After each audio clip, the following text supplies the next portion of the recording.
രണ്ടക്ക സംഖ്യയും അതിലെ അക്കങ്ങൾ തിരിച്ചിട്ട സംഖ്യയും തമ്മിലുള്ള തുക എല്ലായ്പ്പോഴും 4 ഓപ്ഷൻസ് തന്നിട്ടുണ്ട്. 9ന്റെ ഗുണിതമായിരിക്കും, 6ന്റെ ഗുണിതമായിരിക്കും, 11ന്റെ ഗുണിതമായിരിക്കും, 2ന്റെ ഗുണിതമായിരിക്കും. എല്ലാവർക്കും മുകുന്ദ്സ് മാത്സിലേക്ക് സ്വാഗതം. കേട്ടറ്റ് പരീക്ഷ കാറ്റഗറി 1 സഹായകരമായ 20 ഗണിത ചോദ്യങ്ങളാണ് ഇപ്പോൾ പരിചയപ്പെടുത്തുന്നത്. സ്കിപ്പ് ചെയ്യാതെ ശ്രദ്ധയോടെ മുഴുവനായും കാണുക. മാതൃകാ ചോദ്യങ്ങളാണ്. അപ്പൊ ഇതിൽ ഈ 4 ഓപ്ഷൻസില് ഏതാണ് ശരി, അതെങ്ങനെ കണ്ടുപിടിക്കും? സിമ്പിളാണ്. ഇതിനകത്ത് രണ്ടക്ക സംഖ്യയെ കുറിച്ച് പറഞ്ഞത്, അത് തിരിച്ചിട്ടാൽ അതിന് കൂട്ടിയാൽ എന്താ സംഭവിക്കാം? ഒരു 2-3 ഉദാഹരണം എടുത്തിട്ട് നോക്കുക തന്നെ. നമുക്ക് ഒന്നാമത്തെ ചോദ്യം അല്ലേ, 26, 45, 37 ഇങ്ങനെ 3 സംഖ്യകൾ എടുത്തു. ഇതൊന്ന് തിരിച്ചിട്ടാലോ 62, ഇത് തിരിച്ചിട്ടാല് 54, ഇത് തിരിച്ചിട്ടാല് 73. കുട്ടിയൊക്കെ അല്ലേ, 26, 62 കൂട്ടിയാൽ 88, 45, 54 കൂട്ടിയാൽ 99, ഇത് കൂട്ടിയാൽ എത്ര വരും? 110. ഇനി ഇതിലുള്ള ഓപ്ഷൻസ് എടുത്തു നോക്കും. 9ന്റെ ഗുണിതമായിരിക്കും 88, 9ന്റെ ഗുണിതമല്ല, ഇതും 9ന്റെ ഗുണിതമല്ല, അപ്പൊ അത് വിട്ടു.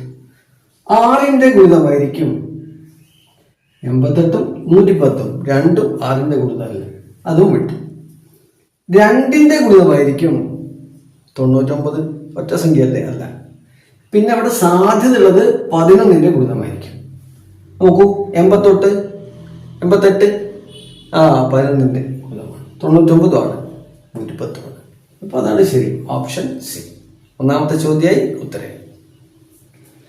1നും 10നും ഇടക്കുള്ള ഒറ്റ സംഖ്യകൾ നിരത്തി എഴുതി ഉണ്ടാക്കാവുന്ന ഏറ്റവും വലിയ സംഖ്യ ഏത്? 1നും 10നും ഇടക്കുള്ള ഒറ്റ സംഖ്യകൾ ഏതൊക്കെയാ? 1, 3, 5, 7, 9. ഇത് ഉപയോഗിച്ച് ഉണ്ടാക്കാവുന്ന, ഇപ്പൊ 4 അക്കങ്ങളുള്ള ഓപ്ഷൻസ് തന്നിട്ടുള്ളത്. അപ്പൊ നമ്മൾ അത് ആലോചിച്ചാൽ മതി. എന്താ ചെയ്യാം? ആദ്യം ഇതെടുക്കുക, പിന്നീട് ഇതെടുക്കുക. 5, 3 ഇങ്ങനെ പോകും. വലിയ സംഖ്യ, തൊട്ടടുത്ത ചെറിയ സംഖ്യ, തൊട്ടടുത്ത ചെറിയ സംഖ്യ, തൊട്ടടുത്ത സംഖ്യ. ഇതാണ് എന്ത്? ഏറ്റവും വലിയ സംഖ്യ 9753. Option B. 6ന്റെ ഘടകങ്ങളുടെ വിൽക്രമങ്ങളുടെ തുക. വിൽക്രമം എന്ന് പറഞ്ഞാൽ എന്താ? ഗുണന വിപരീതമാണ്. ഗുണന വിപരീതം. ഉദാഹരണത്തിന് 5 എന്ന സംഖ്യയുടെ ഗുണന വിപരീതം എന്താ? 1/5. അപ്പൊ 6ന്റെ ഘടകങ്ങളുടെ വിൽക്രമം. 6ന്റെ ഘടകങ്ങൾ ഏതൊക്കെയാ? 1, 2, 3, 6. ഇനി ഇതിന്റെ വിൽക്രമങ്ങളാണ് അല്ലെ. 1ന്റെ വിൽക്രമം 1/1, അത് 1 തന്നെ, പ്ലസ് 1/2 പ്ലസ് 1/3 പ്ലസ് 1/6. ഇനി ഇത് കൂട്ടിയാൽ മതി തൽക്കാലം. മറ്റത് സാധാരണ എണ്ണൽ സംഖ്യ തന്നെയാണല്ലോ. ഈ ഭിന്നസംഖ്യകൾ മാത്രം കൂട്ടി വെക്കുക. കൂട്ടി നോക്കുമ്പോൾ എങ്ങനെയാണ് കൂട്ടുക? ഈ 3 ഛേദമുണ്ട്, അതിന്റെ പൊതുഛേദമായിട്ട് നമുക്ക് 6 എടുക്കാം. അപ്പോ ഈ 2 6ല് 3 പ്രാവശ്യം അടങ്ങും. അംശത്തെ ഗുണിച്ചാല് 3 പ്ലസ്, അതുപോലെ ഈ 1 3 ആയതുപോലെ ഇതെന്തായി മാറും? 2 മാറും. ഇത് 1.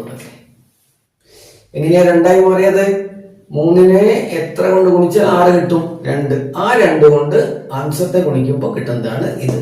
ഇതും 1/6 തന്നെ, 1/6 അത്രയേ ഉള്ളൂ. ഇനി 3, 2, 1 കൂടെ കൂട്ടിയ 6/6 സമം 1. ഈ 1 കൂടെ കൂട്ടി നോക്കണം, എത്ര വരും? 2 ആണ് അതിന്റെ ഉത്തരം. Option C. അടുത്ത ചോദ്യം. 0.068 ഗുണിക്കണം 1.1 ഗുണിക്കണം 0.42 ബൈ 0.017 ഗുണിക്കണം 8.8 ഗുണിക്കണം 0.007. ദശാംശ സംഖ്യകളാണ്. ഒരു ഭിന്നസംഖ്യ, അതിലെ അംശവും ദശാംശ സംഖ്യകളാണ്, ഛേദവും ദശാംശസംഖ്യയാണ്. അപ്പോ ഒറ്റയടിക്ക് വളരെ പ്രയാസപ്പെട്ട ചോദ്യമാണ്. എങ്കിലും എങ്ങനെയെങ്കിലും ഒന്ന് എളുപ്പത്തിലാക്കാമോ എന്ന് ആലോചിച്ച് നോക്കുക അല്ലേ. ഈ ചോദ്യം ഞാൻ അവിടെ എഴുതാം. 0.068 ഗുണിക്കണം 1.1 ഗുണിക്കണം 0.42 ബൈ 0.017 ഗുണിക്കണം 8.8 ഗുണിക്കണം 0.007. ഇത് ഈ ദശാംശ സ്ഥാനം വെച്ചുകൊണ്ട് ചെയ്യണമെങ്കിൽ ബുദ്ധിമുട്ടാണ്. അതുകൊണ്ട് ആദ്യം നമുക്ക് ദശാംശ സ്ഥാനം ഒഴിവാക്കണം. അതിനെന്താ വഴി? ദശാംശ സ്ഥാനം ഒഴിവാക്കുന്നതിനെ കുറിച്ച് ആലോചിക്കുമ്പോൾ നമ്മൾ ആദ്യം നോക്കുക ഛേദമാണ്, അംശമല്ല. ഛേദങ്ങളെ, അതിലെ അംശം ദശാംശ സ്ഥാനം ഒഴിവാക്കിയാൽ പരമാവധി വേഗത്തിൽ നമുക്കിത് ചെയ്യാൻ പറ്റും. 0.017 എത്ര ദശാംശ സ്ഥാനമുണ്ട്? 3. അതിന്റെ ദശാംശ സ്ഥാനം പോക്കാൻ എന്താ വഴിയെന്ന് അറിയുമോ? 3 പൂജ്യമുള്ള സംഖ്യ കൊണ്ട് ഗുണിക്കുക. എത്ര വരും? 1000. ഒരു സ്ഥാനം ആണെന്നുള്ളെങ്കിൽ 10 കൊണ്ട്, 2 ആണെങ്കിൽ 100 കൊണ്ട്, 3 ആണെങ്കിൽ 1000 കൊണ്ട്, 4 ആണെങ്കിൽ 10000 കൊണ്ട്, അങ്ങനെ ഗുണിച്ചാൽ ദശാംശ സ്ഥാനം പോയി കിട്ടും. അപ്പൊ ഇതിനെ 1000 കൊണ്ട് ഗുണിക്കുക, ഇതിനെ ഒരു ദശാംശ സ്ഥാനം ഉള്ളൂ 10 കൊണ്ട് ഗുണിക്കുക, ഇതിനെ 1000 കൊണ്ട് ഗുണിക്കുക. ഇവിടെ 3 ദശാംശ സ്ഥാനമുണ്ട്. ഛേദാണേ, അംശം അവിടെ കിട്ടെ. എല്ലാം കൂടി എത്രയുണ്ട്? 3 1 4 3 7 ദശാംശ സ്ഥാനമുണ്ട് ഈ 3 സംഖ്യകളിലെല്ലാം കൂടി. അപ്പൊ 7 പൂജ്യമുള്ള സംഖ്യ കൊണ്ട് ഗുണിച്ചാൽ മൊത്തം ദശാംശ സ്ഥാനം പോയി കിട്ടും. പക്ഷേ അംശങ്ങളിലും ഉണ്ട് ദശാംശ സ്ഥാനം അല്ലേ. ഇവിടെ എത്രയുണ്ട്? 3 1 4 2 6 ദശാംശ സ്ഥാനം. ഇവിടെ ഉണ്ട് 7 ദശാംശ സ്ഥാനം. താഴെയുണ്ട്, ഛേദത്തിലുണ്ട്. അപ്പൊ എന്ത് ചെയ്യാന്നറിയോ? ഇതൊക്കെ ഞാനിങ്ങനെ വിശദീകരിക്കുന്നത് മനസ്സിലാക്കാൻ വേണ്ടിയിട്ടാണ്. വളരെ വേഗത്തിൽ ഇതൊക്കെ ഇത് കാണുമ്പോൾ തന്നെ നമുക്ക് മനസ്സിൽ ഒരു സെക്കൻഡ് കൊണ്ട് ഇതൊക്കെ അതിന്റെ ഉത്തരങ്ങളും അത് ചെയ്യാനുള്ള രീതിയൊക്കെ വരണം. അപ്പൊ ഞാൻ കുറച്ച് സമയം എടുത്ത് പറയുന്നു എന്നേ ഉള്ളൂ. പക്ഷെ ഇത് നമ്മുടെ മനസ്സിൽ ഇങ്ങനെ ഒരു ചോദ്യം കിട്ടിക്കഴിഞ്ഞാൽ സ്പീഡിൽ ആലോചിച്ച് ഉത്തരം കണ്ടെത്താൻ കഴിയണം. ഇവിടെ ഇപ്പൊ എത്ര ദശാംശ സ്ഥാനമുണ്ട്? 6. ഇവിടെ എത്ര ദശാംശ സ്ഥാനമുണ്ട്? 7. അപ്പൊ ഇവ തമ്മിൽ ഒരു ദശാംശ സ്ഥാനത്തിന്റെ വ്യത്യാസമുള്ളൂ. അപ്പൊ ഇതിനെ 6, അതായത് 6 സ്ഥാനമുള്ള 0 കൊണ്ട് 6 പൂജ്യം ഉള്ള സംഖ്യ കൊണ്ട് ഗുണിച്ചാൽ ഇതിലെ ദശാംശ സ്ഥാനം പോവും, ഇതിലെ ദശാംശ സ്ഥാനം പോവും. എന്നാലും ഇതില് ഒരു ദശാംശ സ്ഥാനം ബാക്കിയുണ്ടാവും, 1 അല്ലേ. അപ്പൊ നമുക്ക് ഇതിനെ 6 സ്ഥാനമുള്ള 0 കൊണ്ട് ഗുണിച്ചു, ഇതിനെയും 6 സ്ഥാനമുള്ള 0 കൊണ്ട് ഗുണിച്ചു. ഇതിനെ ഗുണിക്കുമ്പോൾ ഇതിനെയും ഗുണിക്കണം, അത്രയേ ഉള്ളൂ. ഛേദത്തെ ഗുണിക്കുമ്പോൾ അംശത്തെയും ഗുണിക്കണം. അങ്ങനെ ഗുണിച്ചു. അങ്ങനെ ഗുണിച്ചു കഴിഞ്ഞാൽ എന്ത് സംഭവിക്കും? ഇതിലുള്ള, അതായത് 6 പൂജ്യമുള്ള സംഖ്യ കൊണ്ടാണ് ഗുണിക്കുന്നത്. അപ്പൊ ഇതിലെ ഒരു ദശാംശം വെച്ച് ബാക്കിയെല്ലാം മാറിക്കിട്ടും, ഇതിലെ മുഴുവനും മാറിക്കിട്ടും.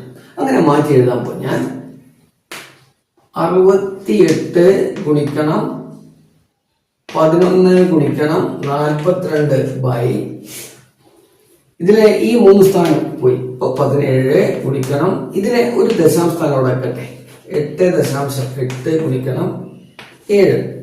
ഇതെന്താ ഇവിടെ ഈ ദശാംശ സ്ഥാനം വെച്ചത്? നമ്മള് ഇപ്പോ 7 പൂജ്യമുള്ള സംഖ്യ കൊണ്ട് ഗുണിച്ചിട്ടില്ല, 6 കൊണ്ടേ ഗുണിച്ചിട്ടുള്ളൂ. 6 പൂജ്യമുള്ള സംഖ്യ കൊണ്ടേ ഗുണിച്ചിട്ടുള്ളൂ. അതുകൊണ്ടാണ് ഇവിടെയുള്ള മുഴുവൻ പോയത്, ഇവിടെ 1 ബാക്കി വന്നത്. ഇനി ഇത് കൂടി പോക്കണം. അതിനെന്താ വഴി? ഇതിനെ 10 കൊണ്ട് ഗുണിക്കുക, ഇതിനെ 10 കൊണ്ട് ഗുണിക്കുമ്പോൾ ഇതിനെയും 10 കൊണ്ട് ഗുണിക്കുക. ഇപ്പൊ നമ്മൾ കറക്റ്റായി. ഇനി 10 കൊണ്ട് ഗുണിക്കുന്നതോട് കൂടി തന്നെ ഇതിന്റെ ദശാംശ സ്ഥാനം പോയി കിട്ടും. അപ്പൊ നമ്മൾ ഗുണിച്ചു. അപ്പൊ എന്ത് സംഭവിക്കും? 68 ഗുണിക്കണം 11 ഗുണിക്കണം 42 ഗുണിക്കണം 10. ഈ 10 എടി പോയിട്ടില്ല കേട്ടോ, അതവിടെ ഉണ്ട്. പക്ഷെ ഇത് പോയി കിട്ടി. ഇതുകൊണ്ട് ഇത് നമ്മൾ ഗുണിച്ചു. അപ്പൊ 17 ഗുണിക്കണം 88 ഗുണിക്കണം 7. ഓക്കെ, ഇനി നമുക്കിനെ വെട്ടി ചെറുതാക്കാം. 68നെ 17 കൊണ്ട് ഹരിച്ച 4, 88നെ 11 കൊണ്ട് ഹരിച്ചാൽ 8,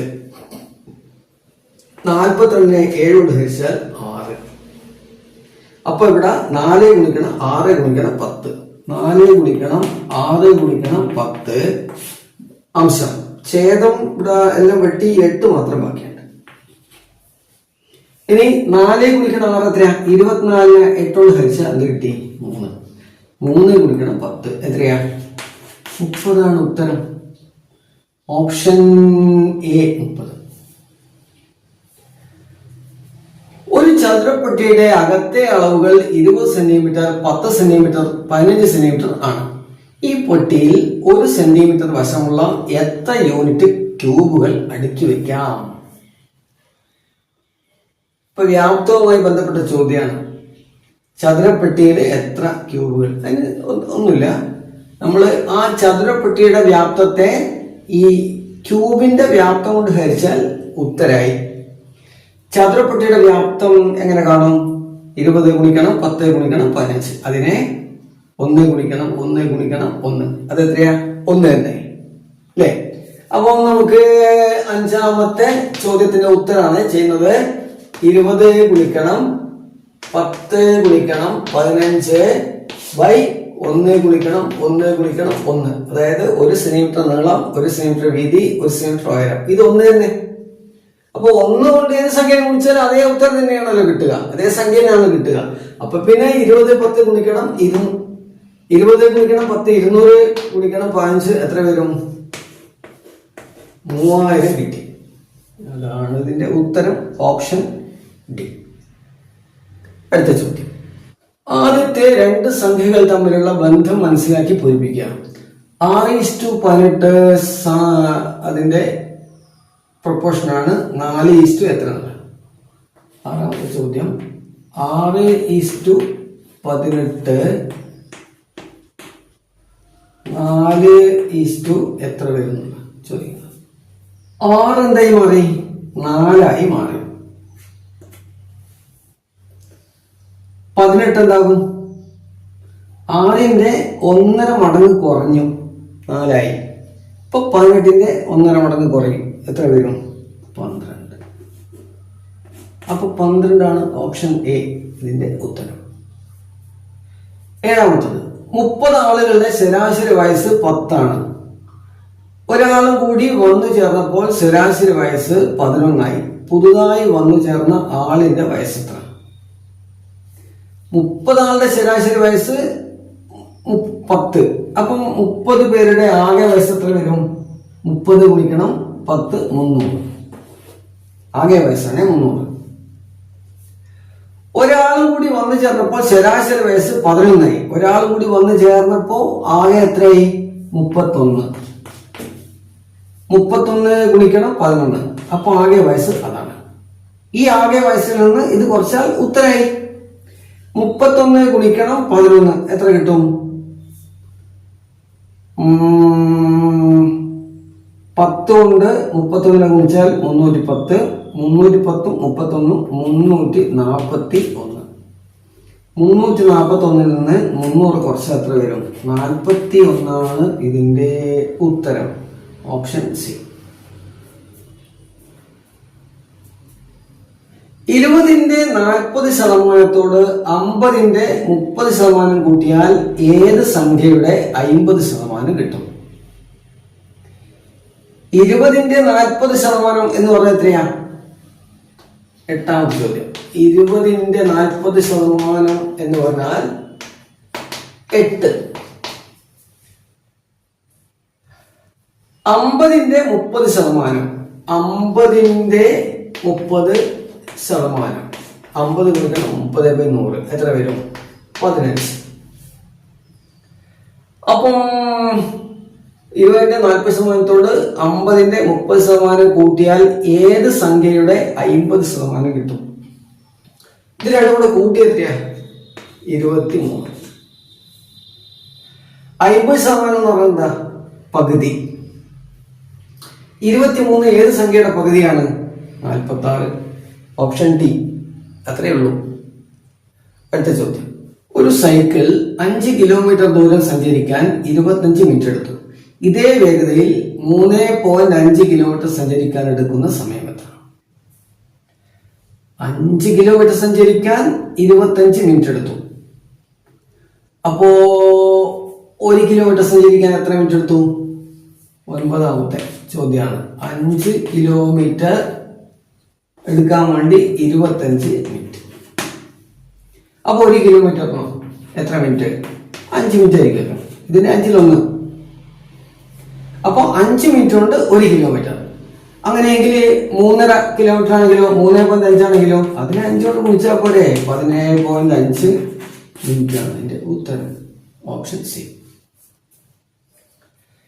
ചിത്രത്തിൽ എത്ര ചതുരങ്ങളുണ്ട്? എന്ത് ചോദ്യം അല്ലെ? നമുക്ക് എണ്ണി നോക്കിയാ പോരെ? ഇതാ ഇവിടെ ആദ്യം തന്നെ ഇതെല്ലാം കൂടി ചേർത്ത ഒരു വലിയ ചതുരം. അപ്പൊ 1 പ്ലസ് പിന്നെ ഇതിൽ സൂചിപ്പിച്ച 1, 2, 3 ചതുരം ഇവിടെ ഉള്ളിലുണ്ട് അല്ലെ? 3 പ്ലസ് പിന്നെ ഈ 2 ചതുരം കൂടിയിട്ട് ഒരു ചതുരം കിട്ടുന്നുണ്ട് അല്ലെ? 1. അങ്ങനെ ആകെ എത്ര കിട്ടി? 5 കിട്ടിയിട്ടുണ്ട് എനിക്ക്. ഇനി നിങ്ങൾക്ക് 6 കിട്ടുന്നുണ്ടോ? എന്തായാലും 3ഓ 4ഓ അല്ല, ഇനി 6ആകാനുള്ള സാധ്യത ഉണ്ടോ എന്ന് മാത്രം നോക്കിയാൽ മതി. എനിക്ക് എന്റെ ഒരു നോട്ടത്തിൽ 5 എണ്ണം കിട്ടിയിട്ടുണ്ട്. ഒരു സമചതുരത്തിന്റെ വശങ്ങളുടെ നീളം 10% കൂട്ടി വലിയ സമചതുരമാക്കി. പരപ്പളവ് എത്ര ശതമാനം കൂടി? ഒരു സമചതുരത്തിന്റെ വശങ്ങളുടെ നീളം 10% കൂട്ടി എന്നാണ്. അപ്പൊ അത് കാണാൻ എന്താ വഴി എന്നറിയോ? ഈ ചോദ്യത്തിന് ഉത്തരം കാണാൻ നമ്മളൊരു വശം തന്നെ എടുക്കുക. വശം 100 ആവുന്നിരിക്കുക. വശം 100. അപ്പൊ ഈ 100 ഉള്ള സമചതുരത്തിന്റെ പരപ്പളവ് എത്ര വരും? പരപ്പളവ്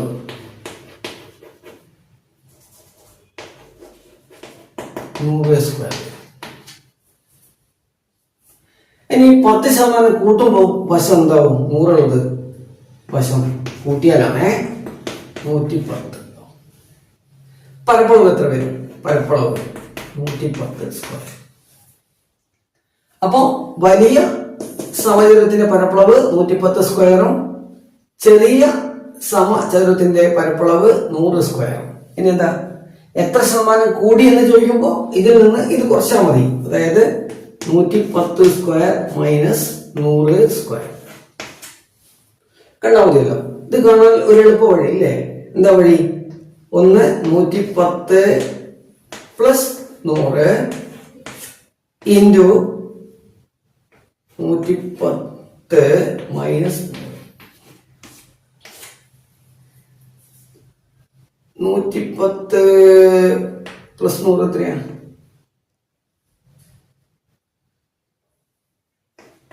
110 പ്ലസ് 100 210 ഗുണിക്കണം 10. അപ്പൊ എന്ത് വന്നു? 2100. ഇത് ശതമാനമാക്കാൻ 100 കൊണ്ട് ഹരിക്കുക. അപ്പൊ എന്ത് വന്നു? 21% പരപ്പളവ് കൂടിയത്. Option C. അടുത്ത ചോദ്യം. 54 സെന്റിമീറ്റർ നീളമുള്ള ഒരു കമ്പി പരപ്പളവ് 180 cm² വരത്തക്ക രീതിയിൽ ചതുരാകൃതിയിൽ മടക്കിയാൽ ചതുരത്തിന്റെ നീളം എത്ര? 12ാമത്തെ ചോദ്യം. 54 സെന്റിമീറ്റർ നീളമുള്ള ഒരു കമ്പി മടക്കി ചതുരാക്കി. അപ്പൊ ഇതാകെ നീളം എത്രയാ? 54 സെന്റിമീറ്റർ കമ്പി. ഇതാകെ 54 ചതുരമാണ്. അങ്ങനെയാണെങ്കിൽ ഇതും കൂടെ കൂട്ടി എത്ര വരും? 27 സെന്റിമീറ്റർ. അതറിയാലോ. എന്താ ഇതിന്റെ പരപ്പളവ്? ഈ ചതുരത്തിന്റെ പരപ്പളവ് എത്ര അറിയോ? 150 cm² ആയിരിക്കണം. ഓക്കെ. ഇപ്പൊ 150 കിട്ടണമെങ്കിൽ ഇപ്പൊ നമുക്ക് നീളവും വീതിയും കൂടെ കൂട്ടിയാൽ 27 കിട്ടണം. നീളവും വീതിയും ഗുണിച്ചാൽ 150 കിട്ടണം. 150 കിട്ടാനുള്ള സാധ്യത എന്തൊക്കെയാ? 1 ഗുണിക്കണം 150, 2 ഗുണിക്കണം 90, 3 ഗുണിക്കണം 60, 4 ഗുണിക്കണം 45, 5 ഗുണിക്കണം 36, 6 ഗുണിക്കണം 30, 7 ഇല്ല, 8 ഇല്ല. 9 ഗുണിക്കണം 20, 10 ഗുണിക്കണം 18, 18 ഇപ്പൊ 28 വരുന്നുള്ളൂ. 12 ഗുണിക്കണം 15, 150 കിട്ടി. ഇതിനെ കൂടെ കൂട്ടിയാല് 27 കിട്ടുന്നുണ്ട്. അപ്പോ നീളം എത്രയാ? വലുതാണല്ലോ, 15 സെന്റിമീറ്റർ ആണ്. ഇതാണ് ഓപ്ഷൻ ഡി. 2 രൂപയ്ക്ക് ഒരു മാസം 3 പൈസ പലിശ നൽകുന്നുവെങ്കിൽ പലിശ നിരക്ക് എത്ര? പലിശ നിരക്ക് എന്ന് പറഞ്ഞാൽ ഒരു കൊല്ലത്തേക്കാണ്. 2 രൂപയ്ക്ക് ഒരു മാസം 3 പൈസ പലിശ നിരക്ക്. അപ്പോ 2 രൂപ എന്നുള്ളത് ആണെങ്കിൽ 100 പലിശ നിരക്ക് നമ്മൾ കാണുമ്പോ അത് 100-ന് ഇത്ര ആണല്ലോ. അപ്പോ 2 രൂപക്ക് 3 പൈസ ആണെങ്കിൽ 100 രൂപയ്ക്ക് എത്ര വരും? 2 രൂപക്ക് 3 പൈസ, 3 പൈസയാണ്. അപ്പം നമുക്ക് ശതമാനമാകുമ്പോൾ 100 രൂപക്കാണ് കണ്ടുപിടിക്കേണ്ടത്. 100 രൂപക്കാകുമ്പോൾ ഇത് 50 ഗുണിക്കണം അല്ലെ? അപ്പോ 150 പൈസ, 150 പൈസ 100 രൂപയ്ക്ക്. അത് ഒരു മാസത്തേക്കാണ്. പലിശ കണക്കാക്കേണ്ടത് കൊല്ലത്തേക്കല്ലേ? അപ്പൊ ഇത് ഒരു മാസത്തേക്കാവുമ്പോ, ഒരു മാസത്തേക്ക് 150 പൈസയാണെങ്കിൽ ഇത് ഒരു കൊല്ലത്തേക്കാണെങ്കിൽ 150 ഗുണിക്കണം 12 അല്ലേ? അപ്പോ 1800 പൈസ. അപ്പൊ ഇതിനെ രൂപയാകുമ്പോ 18% പലിശ. Option D. 12 മണി 10 മിനിറ്റ് എന്ന് ക്ലോക്കിൽ കാണിക്കുമ്പോൾ മണിക്കൂർ സൂചിക്കും മിനിറ്റ് സൂചിക്കും ഇടയിലുള്ള കോൺ എത്ര? 14ാമത്തെ ചോദ്യമാണ്. ഇങ്ങനെ ഒരു ചോദ്യം കിട്ടിക്കഴിഞ്ഞാൽ ആദ്യം എന്താ ചെയ്യേണ്ടതെന്നറിയോ? ഒരു ക്ലോക്കിന് ചിത്രം വരച്ചു നോക്കുക. ക്ലോക്കിന് ചിത്രം വരക്കാണ്ട് തന്നെ ചെയ്യാം. പക്ഷെ ഞാനിത് ഇതെങ്ങനെയാണ് കണ്ടുപിടിക്കുക എന്ന് പറയാൻ വേണ്ടിയിട്ടാണ് ചിത്രം വരക്കുന്നത്. 12, 6, 9, 3, 1, 2, 11, 10, 8, 7, 5, 4. 2 സൂചിയുണ്ട്, മണിക്കൂർ സൂചി മിനിറ്റ് സൂചി. മിനിറ്റ് സൂചി 12:10 ആകുമ്പോൾ 2ന് നമ്മൾ കറക്റ്റ് ആയിട്ടുണ്ടാവുമല്ലോ. പക്ഷെ മണിക്കൂർ സൂചി 12 കഴിഞ്ഞ് ലേശം ഇങ്ങോട്ട് പോരും. 12ന് മുകളിലായിരിക്കില്ല, 12ന് മുകളിൽ ലേശം ഇങ്ങോട്ട് പോരും. ഈ കോണളവ് എത്രയാണ് ചോദിച്ചിരിക്കുന്നത്? ഇത് ഓരോ ഇതിലേക്ക് വരുമ്പോ, ഓരോ സംഖ്യയിലേക്ക് വരുമ്പോ കോണളവ് എത്രയാണെന്ന് അറിയാമോ? ഇപ്പൊ 11ന്റെ മുകളിൽ ഒരു സൂചി, 10ന്റെ മുകളിൽ ഒരു സൂചി എന്ന് സങ്കല്പിക്കുക. ഈ കോണ് ഒരു വൃത്താണല്ലോ. വൃത്തത്തിന്റെ ആകെ കോണളവ് 360 ഡിഗ്രി ആണല്ലോ. അതിനെ 12 കഷ്ണാക്കിയതാണല്ലോ. അപ്പോ ഒരു കോണളവ് എന്ന് വെച്ചാല് ഇങ്ങനെ 2 സംഖ്യ വെച്ചുള്ള ഈ ഇടയിലെ കോണളവ് എത്ര വരും? 30 ഡിഗ്രി വരും. അതായത് 12 മുതൽക്ക് 2 വരെ എത്രയുണ്ട്? 1, 2 ഉണ്ട്. അപ്പൊ ശരിക്കും ഇത് 12ന്റെ മുകളാണെങ്കിൽ 60 ഡിഗ്രി വരും. പക്ഷേ 60 ഡിഗ്രി ഇല്ല, കുറച്ചും കൂടെ പോകുന്നല്ലോ. അതെത്ര കുറയും? അതാണ് പറയാൻ പോകുന്നത്. ഇവിടെ 12:10 അല്ലേ സമയം അല്ലേ? ആ 10ന്റെ പകുതി എത്രയാ? 5. അത് ഈ 60ൽ നിന്ന് കുറച്ചാൽ മതി. ആകെ 60 ആ 12 മുതൽക്ക് 2 വരെ വരുന്ന ശരിക്കുള്ള കോണളവ് 60. പക്ഷെ 12:10 ആകുമ്പോൾ അതിനകത്ത് 5 മിനിറ്റ് കുറയും. 12:15 ആണെങ്കിൽ വീണ്ടും 15ന്റെ പകുതി 7.5 കുറയും. അങ്ങനെ ഇങ്ങോട്ട് വരുന്തോറും എത്രയാണുള്ളത് അതിന്റെ പകുതി ഇങ്ങനെ കുറഞ്ഞുകൊണ്ടേയിരിക്കും കോണളവ്. ഓക്കെ, അപ്പൊ ഇവിടെ എത്ര വരും? 60ൽ നിന്ന് 5 കുറഞ്ഞു, 55 ഡിഗ്രിയാണ് അതിന്റെ ഉത്തരം. Option B. 3:2 ഗുണിക്കണം 2:2 ഗുണിക്കണം 7:3 ഒരു സംഖ്യയാണ്. 3/4 ഗുണിക്കണം 2/2 ഗുണിക്കണം 7/4 മറ്റൊരു സംഖ്യ. 3/5 ഗുണിക്കണം 2/4 ഗുണിക്കണം 7/2 ഇത് വേറെ സംഖ്യ. ഇവയുടെ ഉസാഖ കാണുക. നമുക്കിതൊന്ന് എഴുതി നോക്കാം. 3/2 ഗുണിക്കണം 2/2 ഗുണിക്കണം 7/3 ഒന്നാമത്തെ സംഖ്യ. രണ്ടാമത്തത് 3/4 ഗുണിക്കണം 2/2 ഗുണിക്കണം 7/4 രണ്ടാമത്തെ സംഖ്യ. 3/5 ഗുണിക്കണം 2/4 ഗുണിക്കണം 7/2. ഇത് ഉസാഖ കാണാൻ എന്താ വഴി? ഇതിലെ ഘടകങ്ങളിൽ ഏറ്റവും ചെറുതാണ് കണ്ടുപിടിക്കേണ്ടത്. അതാണ് അതിന്റെ ഉസാഖ കണ്ടുപിടിക്കുക. അപ്പോ ആദ്യം നമുക്ക് 3 സംഖ്യ എടുക്കാം അല്ലെ. ഇത് ഏതാ ചെറുത്? 3/2. അപ്പൊ 3/2 ഗുണിക്കണം ഇവിടെ ഏതാ 2/2 ഗുണിക്കണം ഇതിനും 7/2. ഇനി ഗുണിച്ചു നോക്കിയാൽ മതി. ഒന്നുകിൽ ഗുണിച്ചു നോക്കുക, അല്ലെങ്കിൽ ഈ ഉത്തരം തന്നെ എഴുതിയാൽ മതി. എന്താണോ ഓപ്ഷൻ അത് അനുസരിച്ചിട്ട് എഴുതും. അടുത്ത ചോദ്യം 14. 5 ഒന്നുകൾ 2 1/10കൾ 3 1/1000 ചേർന്നാൽ സംഖ്യ ഏത്? 5 ഒന്നുകൾ എന്ന് പറഞ്ഞാൽ 5, 2 1/10 എന്ന് പറഞ്ഞാൽ എത്രയാ? 2/10. 3 1/1000 എന്ന് പറഞ്ഞാൽ 3/1000. ഇത് കൂട്ടിയാൽ എത്രയാണ് ചോദ്യം. അപ്പം ഇതും ദശാംശംഖ്യ കിട്ടും. ഇത് 5 തന്നെ. അപ്പൊ 5.2/10 ആകുമ്പോൾ എത്ര ദശാംശ സ്ഥാനം വരും? 1. ഒരു 0 ഉള്ളൂ. അപ്പോ ഒന്നാമത്തെ സ്ഥാനത്ത് വരും. ഇതോ 1000 കൊണ്ട് ഹരിക്കുമ്പോൾ മൂന്നാമത്തെ ദശാംശ സ്ഥാനത്ത് 3 വരും. അതായത് ഒരു 0 5.203. ഓപ്ഷൻ ബി ആണ് അതിന്റെ ഉത്തരം. ഒരു സംഖ്യയുടെ 17ാമത്തെ ചോദ്യമാണ്. ഒരു സംഖ്യയുടെ 1/4 ഭാഗം അതിന്റെ 1/10 ഭാഗം എത്ര? ഏത് സംഖ്യയുടെ 1/4 ഭാഗം? 1/4 50. അതെന്താ വഴി? 50നെ ഇത് കൊണ്ട് ഗുണിക്കുക, തിരിച്ചിട്ട് ഗുണിക്കുക. 4 കൊണ്ട് ഗുണിച്ചാൽ എത്ര വരും? 200 ആണ്. അപ്പൊ 200ന്റെ 1/4 ഭാഗമാണ് 50. ആ 200ന്റെ 1/10 ഭാഗം എന്ന് പറഞ്ഞാൽ 200നെ 10 കൊണ്ട് ഹരിക്കുക. എത്ര കിട്ടും? 20. 18ാമത്തെ ചോദ്യമാണ്.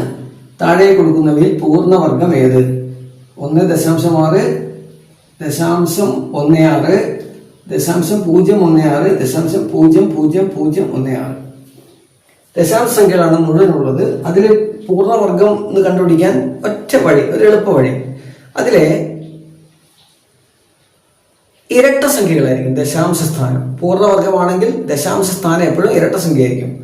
ഇതിലിപ്പോ 1 ഒരു സ്ഥാനം മാത്രമേ ഉള്ളൂ. ഒറ്റ സംഖ്യ 1 3 5 0.16. ഓപ്ഷൻ ബി ആണ് അതിന്റെ ഉത്തരം. അടുത്ത ചോദ്യം. ഒരാൾ കടയിൽ നിന്നും 17 പേന വാങ്ങിയപ്പോൾ 3 പേന സൗജന്യമായി നൽകി. എന്നാൽ ഡിസ്കൗണ്ട് എത്ര ശതമാനം? 17ന് 3 അല്ല, ആകെ എത്ര പേന കൊടുത്തു? 20 പേന കൊടുത്തിട്ടുണ്ട്. അതിൽ 3 ഡിസ്കൗണ്ട്. 20 പേനയിൽ 3 ഡിസ്കൗണ്ടാണ്. അങ്ങനെയാണ് കണക്കൂട്ടേണ്ടത്. 20ൽ 3, അതായത് 3/20. അതിന്റെ ശതമാനം കാണുന്നു 15% ഡിസ്കൗണ്ട്. Option B.